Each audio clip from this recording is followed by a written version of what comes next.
کرتے ہیں کہ دور جاہلیت یعنی ابھی پیغمبر نے نبوت کا اعلان بھی نہ کیا تھا کہ اس وقت کے تجارتی سلسلے سے خرید و فروخت کے سلسلے سے پیغمبر اور مجھ سے معاہدہ ہو رہا تھا. کچھ باتوں پر معاہدہ ہو چکا تھا, کچھ باتوں پر باقی تھا کہ میں نے پیغمبر سے کہا کہ یہ معاہدہ بعد میں ہوگا جب میں لوٹ کر آؤں گا, اور یہ کہہ کے میں وہاں سے چلا گیا.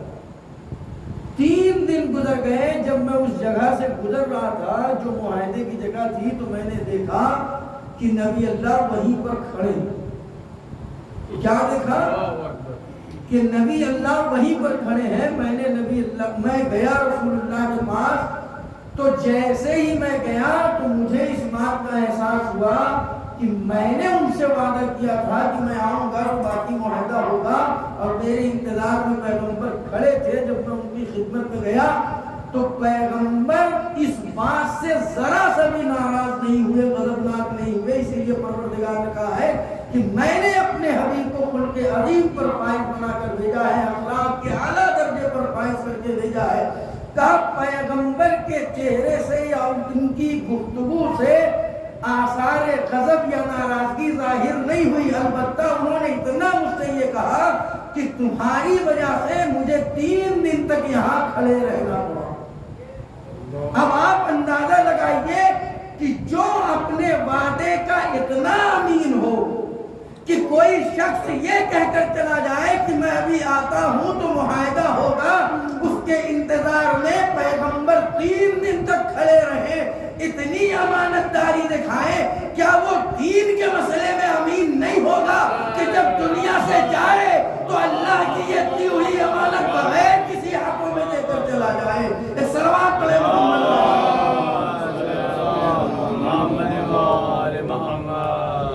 بغیر کسی ہاتھوں میں دیے ہوئے وہ چلا جائے.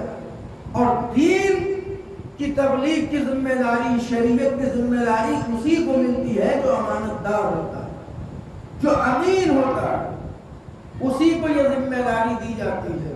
کیونکہ جو امانت دار نہیں ہے اسے یہ ذمہ داری نہیں دی جا سکتی. بہرکیف تو یہ ہے پیغمبر کی اعلان نبوت سے پہلے کی زندگی, کہ جس میں پیغمبر کو امانت دار اور صادق معاشرے میں دیکھا. اس کے بعد پیغمبر کی زندگی آگے آگے بڑھتی رہی, اور وہ وقت آیا کہ چونکہ پیغمبر اسلام تجارت کے سلسلے سے سفر کرنے لگے, اور پیغمبر اسلام جناب خدیجہ کا کئی مرتبہ مال لے کر گئے ہیں, اور تجارت میں بہت فائدہ ہوا, جس کے ذریعے سے خدیجہ پیغمبر اسلام حضرت محمد مصطفیٰ صلی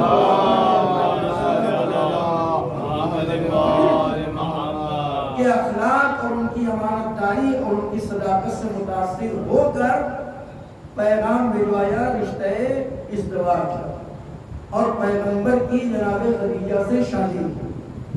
اور شادی بھی اس انداز میں ہوئی کہ پیغمبر کی طرف سے پیغمبر کا نکاح پڑھنے والے پیغمبر کے چچا جناب ابو طالب, پیغمبر کے چچا جناب ابو طالب. اور نکاح کا خطبہ جو ہے اس کی ابتدا کیا ہے؟ الحمدللہ الذی جعلنا من ذریۃ ابراہیم. جناب ابو طالب نے خطبے کا آغاز یہ کیا ہے کہ تعریف لائق تعریف وہ خدا ہے کہ جس نے ہمیں ذریت ابراہیم میں رکھا. اس کا مطلب یہ ہے کہ جناب ابو طالب اس وقت بھی اللہ پر ایمان رکھتے تھے جب نبی نے بظاہر اعلان بھی نبوت کا نہیں کیا تھا. اس صلوات پڑھے محمد.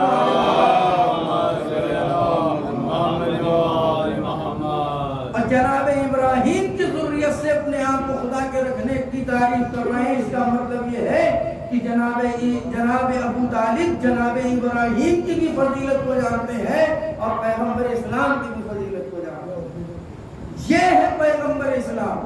اور یہ سلسلہ دھیرے دھیرے دھیرے دھیرے کر کے بڑھتا رہا. وہ وقت بھی آیا کہ جب پیغمبر کے اوپر پہلی وحی نازل ہوئی. پہلی وحی. یہاں پر تاریخ دانوں نے بہت زیادہ ادھر ادھر کی باتیں لکھ کر پیغمبر کی ذات کو بدنام کرنے کی یا نبوت کے عہدے کو کمزور کرنے کی کوشش کی کہ پیغمبر کے اوپر جب پہلی وحی آئی تو پیغمبر جب اپنے گھر تشریف لائے، جناب خدیجہ نے دیکھا کہ پیغمبر پریشان ہے۔ پیغمبر نے کہا میرے اوپر ایک چادر اڑا۔ جب پیغمبر ذرا سا مطمئن ہوئے تو جناب خدیجہ نے پوچھا کہ کیا ہوا؟ اب یہاں تاریخ دانوں نے لکھ دیا کہ پیغمبر نے جناب خدیجہ کو سارے واقعات بتائے۔ اس کے بعد جناب خدیجہ نے کہا کہ میرے چچا زاد بھائی ہیں رشتے کے، چلیے ان کے پاس چلتے ہیں۔ اور جناب رسول اسلام کو وہاں لے کر گئے، اور لے جانے کے بعد پیغمبر اسلام سے انہوں نے پوچھا کہ کیا مسئلہ ہوا، اور انہوں نے سارے واقعات کو جب بتایا تو انہوں نے تصدیق کی، چونکہ وہ عیسائی تھے، توریت و انجیل کے عالم تھے، اور انہیں سارے صفات معلوم تھے، اور ساری کیا کہتے ہیں جو بشارتیں دی گئی تھی اس کتاب میں آخری نبی کی، وہ تمام ان سے واقف تھے، لہٰذا وہ سمجھ گئے کہ نبی ہیں، اور انہیں مطمئن کیا کہ آپ گھبرائیے نہیں، وہ آنے والا کوئی اور نہیں تھا بلکہ پروردگار کی جانب سے امین جو فرشتہ ہے جبریل امین وہ آیا تھا اور وہی لے کر آیا تھا۔ تب پیغمبر مطمئن ہوئے۔ اللہ اکبر! یہ لکھنے سے پہلے قلم ٹوٹ کیوں نہیں گیا، ہاتھ کیوں نہیں کانپے کہ لوگوں نے یہاں تک لکھ دیا؟ آپ اندازہ لگائیے کہ ایک نبی کو مرہون منت بنا دیا ایک عیسائی کا مرہون منت بنا دیا کہ اس عیسائی نے بتایا کہ آپ نبوت کے عہدے پر فائز ہو گئے ہیں اور آپ کے اوپر وحی آئی ہے اور آپ اطمینان رکھیں اور آپ گھبرائے نہیں۔ انہیں نہیں معلوم ہے کہ یہ جو قلم چلا رہے ہیں کہ عیسائی کا مرہون منت نبی کو بنا رہے ہیں، ایک زمانہ وہ آئے گا جب نبی سے بحث کرنے کے لیے یہی عیسائی عالم آئیں گے، اور جب یہی عیسائی آئیں گے تو پھر پیغمبر اپنے اہل بیت کو اپنے ساتھ جب لے کر جائیں گے اور جھوٹوں پر لعنت کرنے کی بات آئے گی تو یہی عیسائی اپنی ہار تسلیم کر کے واپس پلٹ جائیں گے۔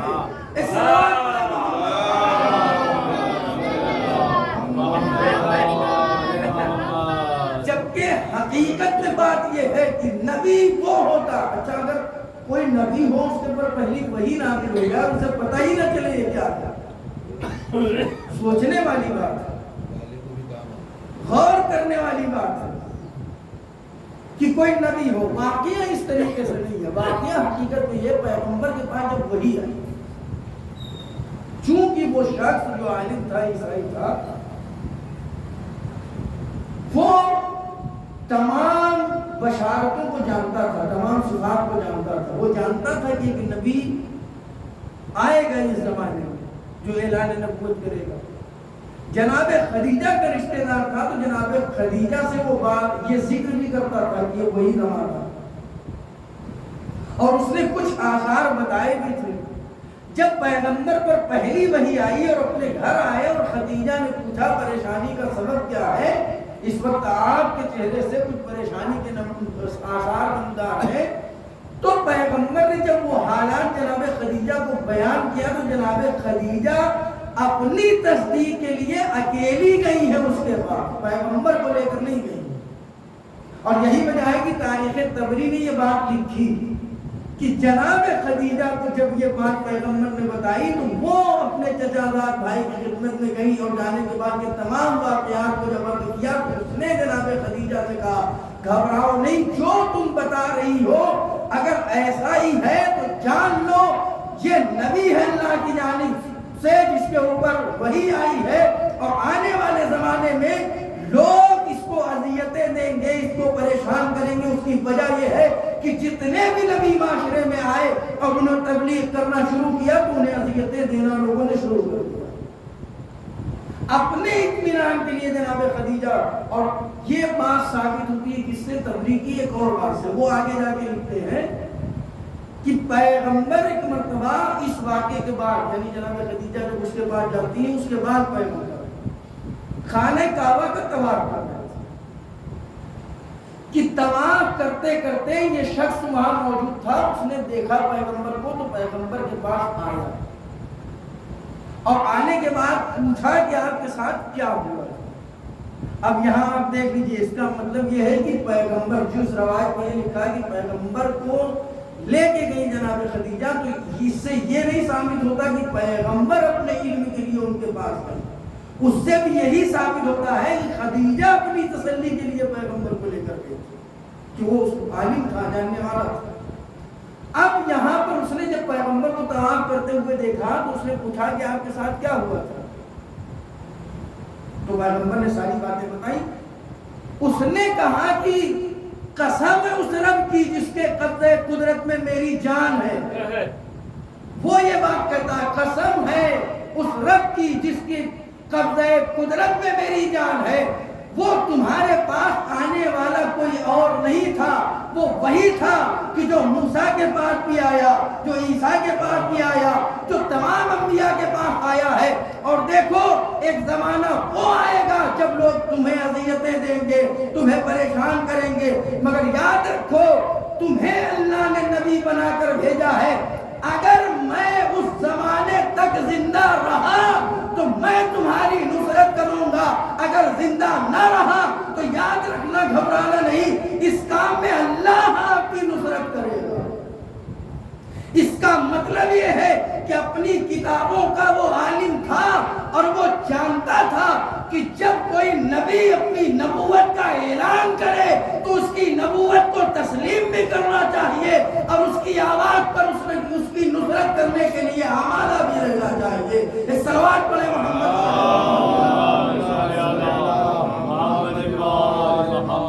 اب یہی سے آپ اندازہ لگائیے، میری نگاہ میں ان صحابی یا ان مسلمانوں سے یہ لاکھ درجہ اچھا ہے کہ ابھی نبی نے اعلان نبوت نہیں کیا مگر یہ نصرت کا وعدہ کر رہا ہے کہ اگر زندہ رہا تو میں آپ کی مدد کروں گا۔ مجھے تعجب ہے ان صحابی، ان مسلمانوں پر کہ نبی بلاتے رہے اور یہ بھاگتے رہے۔ اس سوال پڑھے محمد وآل محمد، اس سے بہتر صلوات پڑھے۔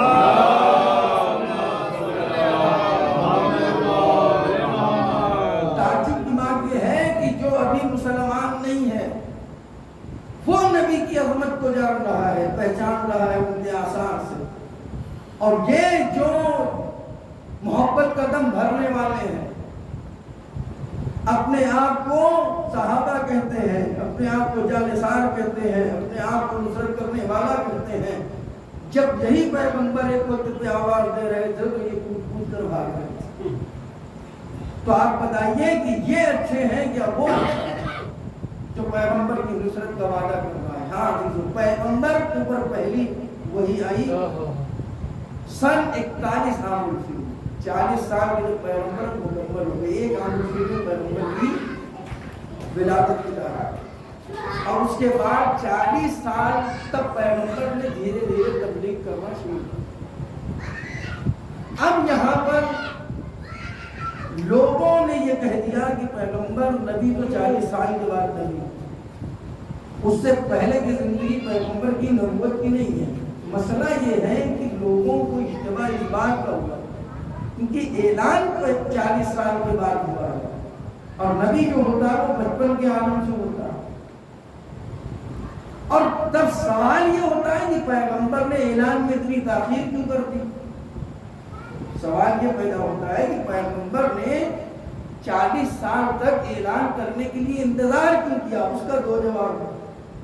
ایک تو یہ کہ قرآن مجید خود پکار کر کہہ رہا ہے وَمَا يَنْطِقُ عَنِ الْهَوَىٰ إِنْ هُوَ إِلَّا وَحْيٌ يُوحَىٰ، کہ یہ وہ ہے جو بغیر وحی الہی کے کلام نہیں کرتا، بغیر حکم خدا کے کلام نہیں کرتا۔ تو ایک دلیل تو یہ ہے کہ ابھی اللہ کا حکم ہی نہیں تھا کہ آپ نبوت کا اعلان کریں، اور دوسری بات یہ ہے کہ چونکہ یہ آخری نبی بنا کر بھیجے گئے اور ایسے ماحول میں آئے ہیں کہ جس ماحول میں اگر پیغمبر اعلان نبوت میں عجلت کرتے، توحید کے اعلان میں عجلت کرتے، تو ہو سکتا ہے پیغمبر کی محنت رائگاں چلی جاتی، جیسا کہ عام طور سے دنیا میں بھی ہوتا ہے۔ کبھی کبھی جو کام وقت پہ نہ کیا جائے بے وقت کر دیا جائے وہ محنت رائے گا چلی جاتی ہے۔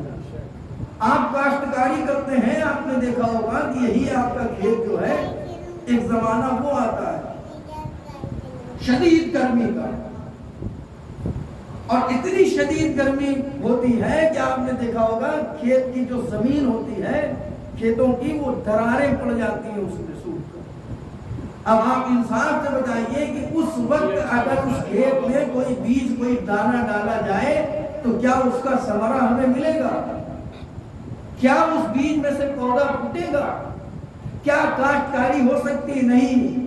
ہم انتظار کرتے ہیں صحیح وقت کا، صحیح ماحول کا، کہ ایک وقت وہ آتا ہے جب پروردگار عالم اپنی رحمت کا نزول کرتا ہے بارش کی شکل میں۔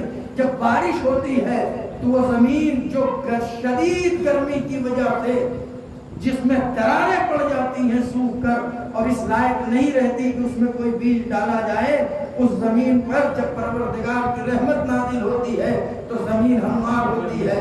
جب زمین ہموار ہوتی ہے تب کسان اس کھیت میں بیج ڈالتا ہے جس کے نتیجے میں اسے کوئی ثمرہ، اسے کوئی پھل ملتا ہے۔ تو پیغمبر بھی ایسے ماحول میں آئے تھے جہاں جہالت عروج پر تھی، جہاں گمراہی عروج پر تھی، جہاں بدکاریاں عروج پر تھی، جہاں جہالت پہ یہ عالم تھا کہ ایک ایک اونٹ ایک ایک گھوڑے کے لیے 40 سال تک جنگیں لڑا کرتے تھے۔ ایسی جہالت کے ماحول میں یہ مثل اسی طریقے سے ماحول تھا جیسے گرمی کی شدت سے کھیت کی زمین سوکھ کر دراریں پڑ جاتی ہیں۔ ماحول ایسا ہی تھا اس زمانے میں کہ جس زمانے میں پیغمبر کو اللہ نے بھیجا، ظلمت اور جہالت کی وجہ سے ان کے دلوں میں دراریں پڑ گئی تھی، لہذا پیغمبر منتظر تھے کہ پہلے 40 سال کی اپنی تبلیغی زندگی کی رحمت سے ان کو دلوں کی سوکھی ہوئی زمینوں پر 40 سال کی تبلیغ کا اثر یہ ہو جائے کہ ان کے دلوں کی زمین نم ہو جائے، ہموار ہو جائے۔ جب 40 سال کی تبلیغ کے نتیجے میں ان کے دلوں کی زمین اس لائق ہو گئی کہ اب اس پر کچھ کام کیا جا سکتا ہے، تب پیغمبر اسلام نے ان کے دلوں کی سوکھی ہوئی زمینوں کو جو اپنے کردار، جو اپنے کیریکٹر، جو اپنے اندازے تبلیغ کے ذریعے سے نم کی تھی، اس میں ایک تیر ڈالا، قولوا لا الہ الا اللہ تفلحوا، کہو لا الہ الا اللہ تاکہ تم کامیاب ہو جاؤ۔ اس صلوات پڑھیں محمد،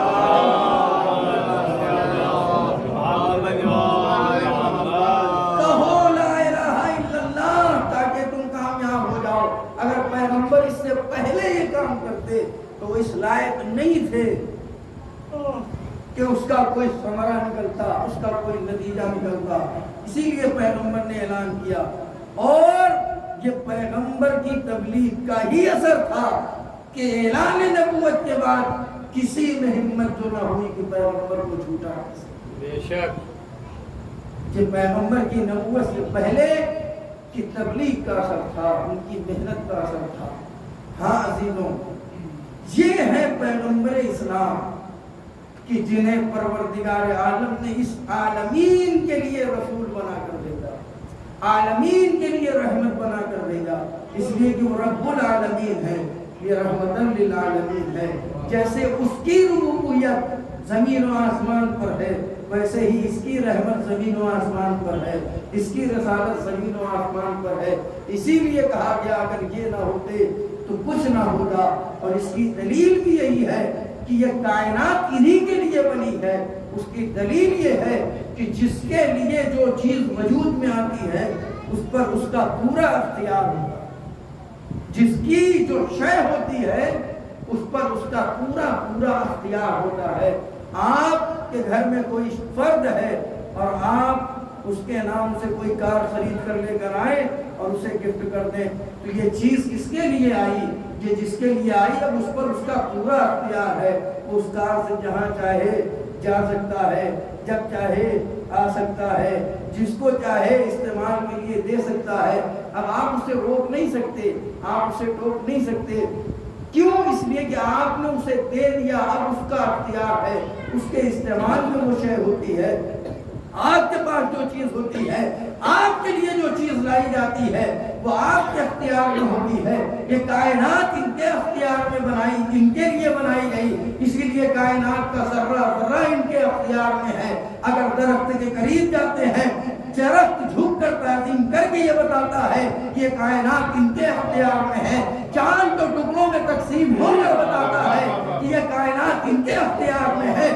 ذرات سے تسبیح و تحلیل کی آوازیں آ کر یہ ذرات بتاتے ہیں کہ یہ کائنات ان کے اختیار میں ہے. سورج پلٹ کے بتاتا ہے کہ یہ کائنات ان کے اختیار میں ہے. ستارہ در پہ آ کے بتاتا ہے کہ یہ کائنات ان کے اختیار میں ہے. حد تو یہ ہے ان کی ٹھوکروں سے مردہ زندہ ہوتا رہتا ہے کہ کائنات ان کے اختیار میں ہے. اس صلوات پڑھیں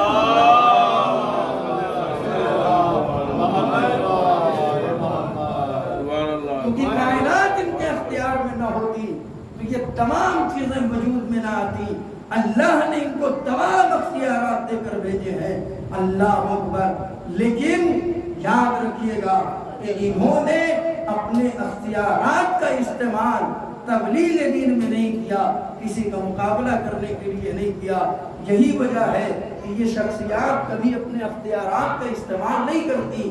مولا کائنات کا وہ واقعہ آپ کی نگاہوں کے سامنے ہے کہ جب جناب فضہ نے علم کیمیا کے ذریعے سے کچھ ذرات سونے کے بنائے تھے اور مولا کائنات کی خدمت میں آئی تھی کہ آپ اسے بازار میں فروخت کر دیں اور آپ کے گھرانے میں جو فاقہ ہو رہا ہے وہ دور ہو جائے گا. تو مولا نے جناب فضہ کو وہ کرامات دکھائے تھے کہ جناب فضہ تعجب میں تھی.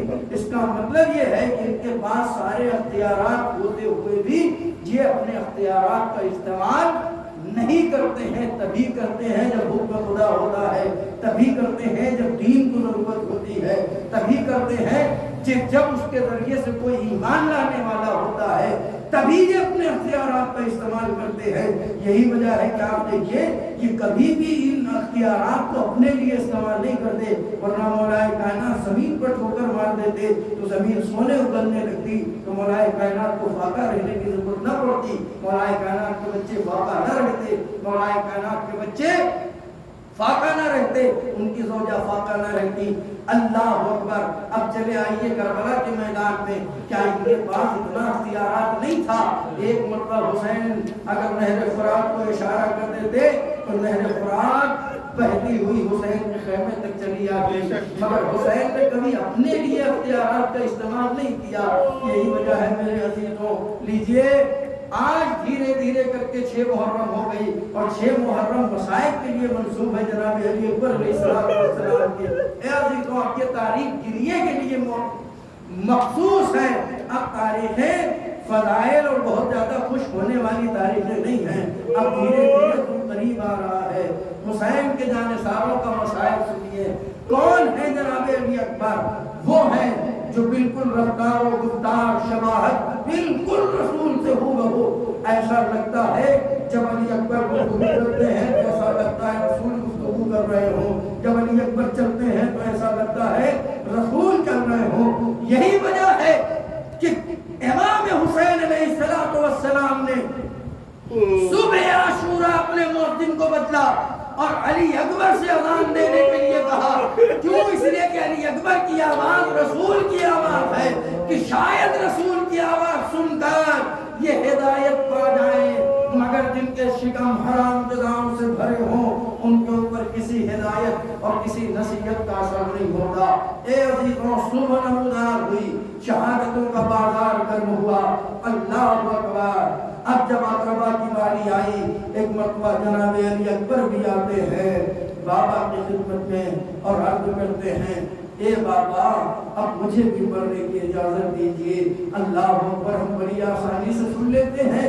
آپ تصور کریں کہ آپ کا جوان بیٹا ہو اور ایسا بیٹا جسے آپ نے دعاؤں میں خدا سے مانگا ہو، ایسا بیٹا کہ جو رسول اللہ سے ایک دم مشابہ ہو، ایسا بیٹا جسے آپ سب سے زیادہ عزیز رکھتے ہو، بہت چاہتے ہو، وہ آئے اور پڑھنے کی اجازت کر دی. آپ کے دل پر کیا گزرے گی؟ حسین کے دل پر کیا گزری ہوگی؟ کہ اے بیٹا علی اکبر، پہلے اس سے اجازت لے کر آؤ جس نے تم کو بڑی نازوں سے پالا ہے. اللہ اکبر. علی اکبر آئے کس کے پاس؟ جناب زینب سلام اللہ علیہ کے خیمے میں آ کر بیٹھ گئے اور بیٹھنے کے بعد کہتے ہیں اے پھوپھی اماں میں بابا کی خدمت میں چونکہ جنگ کرنے کی اجازت مانگنے کے لیے گیا تھا. بابا نے کہا کہ پہلے جاؤ پھوپھی سے اجازت لے کر.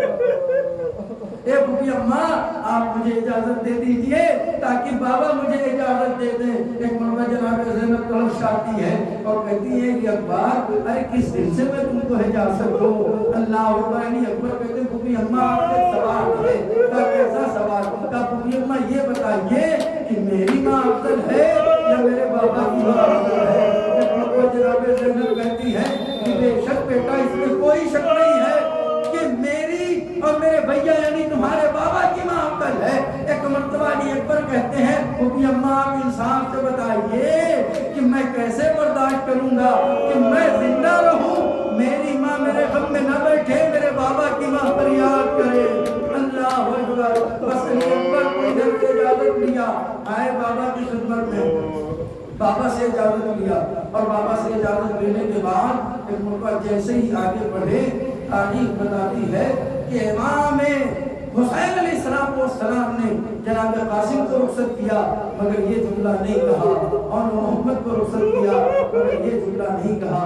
یہاں تک کہ جناب عباس کو بھی رخصت کیا مگر یہ جملہ نہیں کہا. لیکن جب علی اکبر کو رخصت کرنے لگے تو بارگاہ خدا بندی میں ہاتھوں کو بلند کر کے کہنے لگے پروردگار ارے تو گواہ ہے نا کہ تیری راہ میں ایسے کو بھیج رہا ہوں جو ہو بہو تیرے حبیب کے مشاہدے ہیں.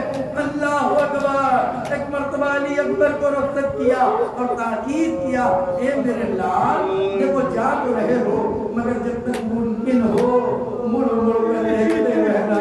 اللہ اکبر. ایک مرتبہ علی اکبر آپا سے رخصت ہوئے چند قدم گئے تھے کچھ دوری پر گئے تھے کہ علی اکبر کو احساس ہوا کہ کوئی پیچھے آ رہا ہے. پلٹ کر دیکھا کیا دیکھا صحیح تھا کمر کو پکڑے ہوئے پیچھے آ رہا ہے. علی اکبر ان کے گھوڑے سے اترے. بابا آپ مجھے رخصت کر چکے تھے. ارے قیامت خیر اللہ حسین نے ارشاد فرمایا اے علی اکبر اے کاش کہ تم صاحب اولاد ہوتے تو تمہیں معلوم چلتا کہ باپ زمین میں بیٹے کے لیے کیا محبت ہوتی ہے. اے عزیزوں لیجئے جناب علی اکبر رخصت ہوئے میدان کارزار میں آتے ہیں شاندار جنگ کرتے ہیں.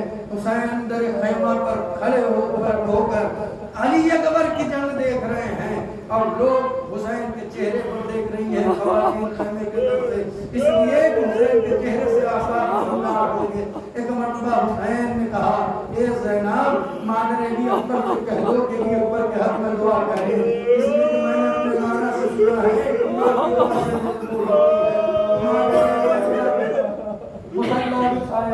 کمان پڑی ہاتھوں کو بلند کر دیا اے یعقوب کو یوسف سے ملانے والے اے حاجرہ کو اسماعیل سے ملانے والے ارے میرے یوسف کو مجھ سے ملا دے. دعا مستجاب ہوئی. علی اکبر پلٹ کر آئے لیجیے عزیزوں ختم ہو گئی مجلس. علی اکبر پلٹ کر آئے اور آنے کے بعد ایک مرتبہ بابا کی خدمت میں آئے اور سوال عام کر لیا.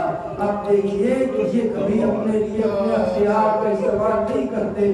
وہ بیٹا جسے حسین سب سے زیادہ چاہتے ہیں وہ بیٹا جسے دعاؤں میں مانگا ہو وہ بیٹا جس نے پوری زندگی اپنے بابا سے کسی چیز کی تمنا نہ کی ہو آج وہ بیٹا حسین سے کوئی چیز مانگ رہا ہے اور حسین اتنا مجبور کہ اپنے بیٹے کی اس خواہش کو پورا نہیں کر سکتے. ایک مرتبہ کہا علی اکبر ارے اپنی زبان میرے تہل میں رکھ دو شاید تمہیں کوئی تسلی مل جائے. میں اکثر ان مصائب کو پڑھنے میں یہ بات کہتا ہوں کہ ہمیں قربان جانا چاہیے جناب علی اکبر کی ذات پر.